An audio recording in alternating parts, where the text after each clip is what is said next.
औज़ुबिल्लाहिमिनश्शैतानिर्रजीम बिस्मिल्लाहिर्रहमानिर्रहीम। अस्सलाम वालेकुम। थल ऑनलाइन न्यूज़ के साथ मैं हूं जवेद मानम गल्लू और आप देख रहे हैं थल ऑनलाइन न्यूज़। नाजरीन, जैसे कि आपको मालूम है कि खुशाब मुज़फ़्फ़रगढ़ रोड जो है बहुत ही अहमियत का हामिल जो रोड है। जहाँ से हज़ारों की तादाद में बैनुस्सूबाई मुसाफिर सफ़र करते हैं। कराची और दीगर रूट्स को जाने वाली मुसाफिर बसें जो हैं रोज़ाना यहाँ से गुज़रती हैं, मगर गुज़िश्ता एक दहाई से इस रोड की हालत इंतहाई ख़स्ता है और रोड जगह जगह से टूट फूट का शिकार है। आप सोशल मीडिया पर भी कुछ तस्वीर आप गर्दिश कर रही हैं, आपने मुलाहिज़ा फरमाई होंगी, तो मैं थोड़ी सी रोशनी डालूँगा। खुशाब मुज़फ़्फ़रगढ़ रोड जो है इस पर क्या इक़दामात होने चाहिए।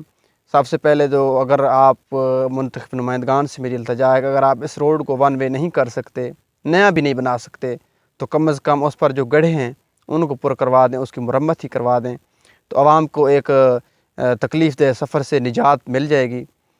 गुज़िश्ता दिनों हमने सोशल मीडिया पे देखा कि ऑरेंज सैदा जो कि खुशाब और झांकी बाउंड्री उसके करीब ही वाक़ एक गाँव है, वहाँ पे बड़े बड़े ट्रालर जो हैं वो फंसे हुए थे और आपने देखा कि बहुत ही एक अगर देखा जाए तो एक शर्म की बात थी और लोगों ने शर्म दिलवाने की जो कोशिश की सियासतदानों को, मगर अभी तक इस मसले का हल नहीं निकाला जा सका और ना ही आवाम की जानिब से मुस्तक़बिल में इसकी उम्मीद की जा रही कि कोई इस मसले को हल करवाएगा।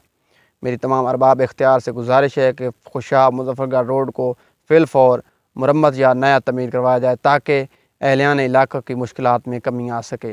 थल ऑनलाइन न्यूज़ के साथ आज के लिए इतना ही। मज़ीद प्रोग्राम्स और वीडियोज़ देखने के लिए थल ऑनलाइन न्यूज़ का यूट्यूब चैनल विज़िट करते रहें और हमें सपोर्ट करें। शुक्रिया।